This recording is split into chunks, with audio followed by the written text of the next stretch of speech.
Hey there, my name is Nathan Agan. This is the Working Actor's Journey, bringing you in-depth conversations with actors that have been working professionally for decades. Now available is the new guide, 12 Top Acting Tips from Season 1. I put this together from the over 19 hours of content from Season 1, and it contains great quotes and ideas from all the guests about pursuing an acting career. You can grab your free copy at workingactorsjourney.com/sign up. That link is also in the podcast description. Wherever you're listening to this, if you find the description for this episode, depending on your player, you can click the link and go right there and get the guide or put that into your browser. So go check out these fantastic acting tips at workingactorsjourney.com/sign up. We're back with the final re-airing of text work sessions from Season 1 this week with Peter Van Norden from episode number 7. You can also listen to the previous sessions covering contemporary verse, Tom Stoppard, Noel Coward, and a few different looks at Shakespeare. And if you enjoy the text work, I highly encourage you to check out the full episode with the guest, as they are packed with just so much candor, honesty, wisdom, and ideas on life as a working actor.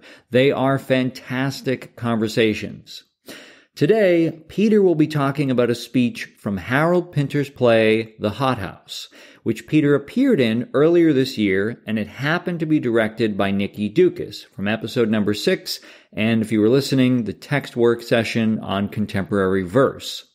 What I really love about this session with Peter is you hear how he is still figuring things out. When we recorded the interview, he was still in rehearsals for the show, so not everything was known. He was still asking questions, and he wasn't really sure exactly where he would ultimately arrive with this piece.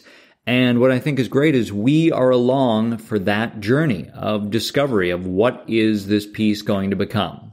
It's a great session. I'm really thrilled that I'm able to re-air all of these episodes for everybody listening. So here we go with Peter. Please enjoy the text work.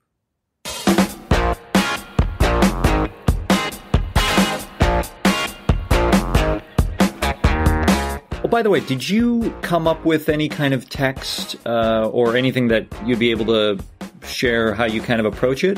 I've been looking at this piece from Hothouse, from this next play that I'm doing at Heartiest, this Pinter piece, and there's several monologues in it that the character has, and there's one, his very last monologue, which I've been working on a lot, and I find it very challenging, this piece, for a lot of reasons.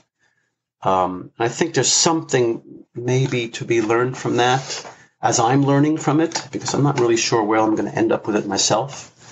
But I'm actually working on it as we're doing this interview, so it's kind of in my mind in terms of how I approach it and what I think it needs and how best to bring it to life, because it's an odd piece. It's a very, very odd piece.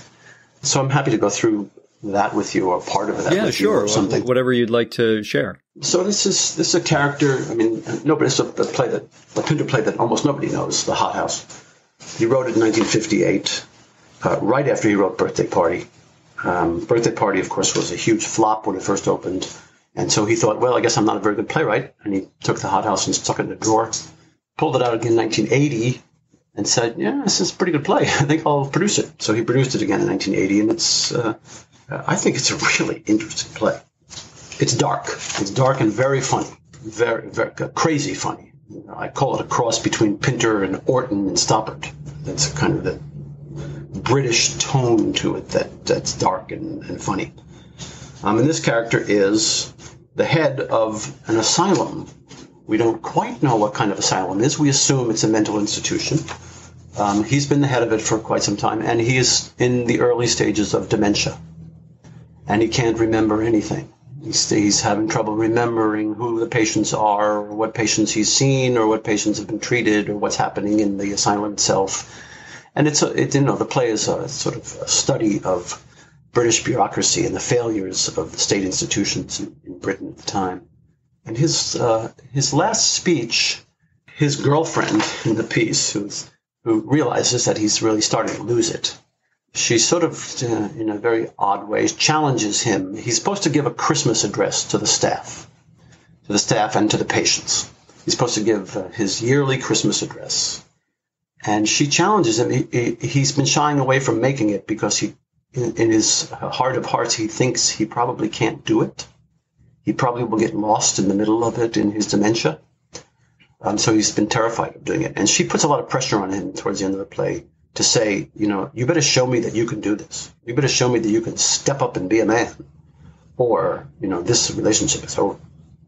And so he has this speech that he does, which it's such an interesting speech because 90% of it is a bunch of banal platitudes that people make. Like if you've ever listened to the Christmas address that Queen Elizabeth gives, it's the dullest thing you've ever heard. Merry Christmas to you all, and the prosperous new year, and blah, blah, blah, blah, blah, and it's a great country, and we hope that everything is hunky-dory in the years. And people just fall asleep, right?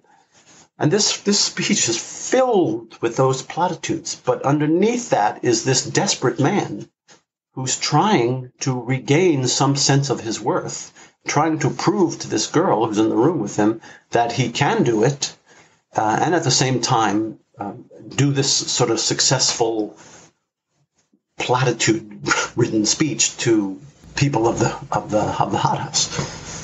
So it's a very interesting tone that you've got to find in this piece, and that's a real challenge for acting. If you push it where it doesn't want to go, it's not right. If you try to push the comedy of it, it gets boring after a while. It lacks reality. So you have to find that line between the absurdity of it, the desperateness of it, the neediness of it, and the reality of it, the reality of this man trying to give a speech. And so all those things have to be taken into account in how you musically score this 3-page monologue. It's a long monologue. And that's a real challenge. So that people don't get bored with it, so people understand the connection that it has to the rest of the play, and that, in fact, it's right at the end of the play. It's the last thing he says, that it's obviously making some kind of point, that Pinter is making some kind of point here. That's what it's about. I'm happy to read it to you, and I think you'll see what I'm talking about in the sense of it. Patients, staff, and understaff. A Merry Christmas to you all, and a happy and prosperous New Year. And on behalf of all the staff, I'd like to wish all the understaff the very best of luck for the year to come, and a very happy Christmas. And to the patients, I should like to send a personal greeting to each and every one of them, wishing them the heartiest compliments of the season and the very best wishes on behalf of the staff, the understaff, and myself. Not forgetting the ministry, which I know would be glad to be associated with these words for a healthy, happy, and prosperous New Year. We have had our difficulties in the year that is about to die, our little troubles, our little sorrows, as well as our little joys. But through working together, through each and every one of us pulling his weight, no matter how lowly or apparently trivial his job, by working, by living, by pulling together as one great family, we stand undaunted. We say goodbye to the old year very soon now, and we hail the new. But I say to you, as we stand before these embers, that we carry with us from the old year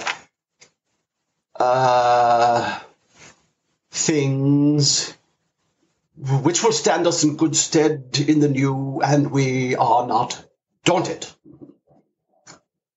Since I last spoke to you, I have traveled far. I have seen many lands, many peoples. And today I have received greetings and gifts from many of my cousins who reside in other lands, far-off lands. And they tell me that over there things are not really very different to over here. Customs may differ, languages may differ, but men are the same the whole world over.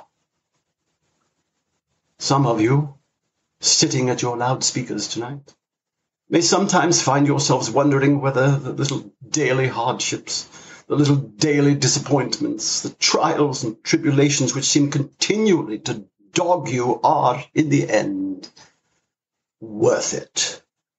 To you, I would say one simple thing. Have faith.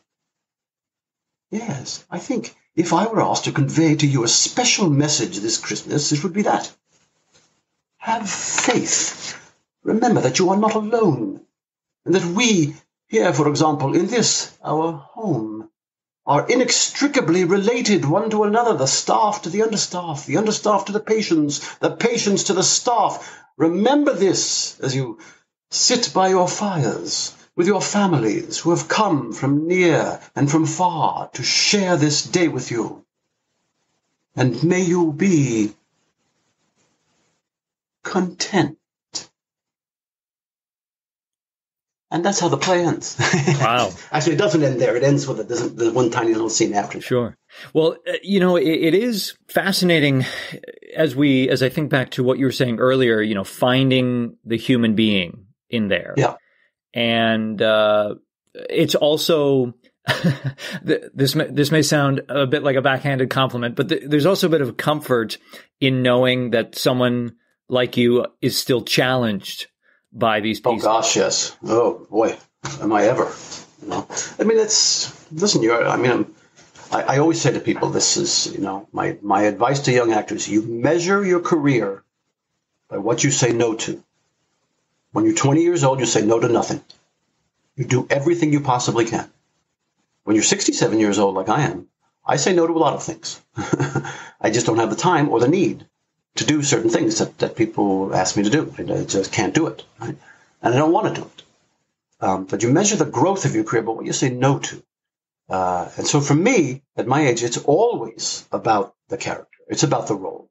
Does this role interest me? Is there something that's going to challenge me in this role? Is there something that I haven't really experienced as an actor that I can dig into, that I feel an audience will respond to? So you're right. I mean, it's endlessly challenging. There's always stuff out there that you think, boy, that's an interesting guy. And this character, ROOTE, his name is, he is a fascinating guy in this play. I mean, he is all over the place. And it's both entertaining and emotionally satisfying, but also I think the audience is going to be sort of fascinated by it in that Pinter sort of way. Hey guys, Nathan here one more time. Hope you enjoyed this excerpt. If you're not already subscribed, quick reminder to do so that you don't miss anything ahead. And if you can take a minute to rate and review this on Google Podcasts or iTunes, that will help others find and learn more about this show. I appreciate all comments and thank you so much for doing that. Be sure to visit workingactorsjourney.com for show notes and more, and we're also on Facebook, Twitter, and Instagram. I'm Nathan Agan, and thanks for listening.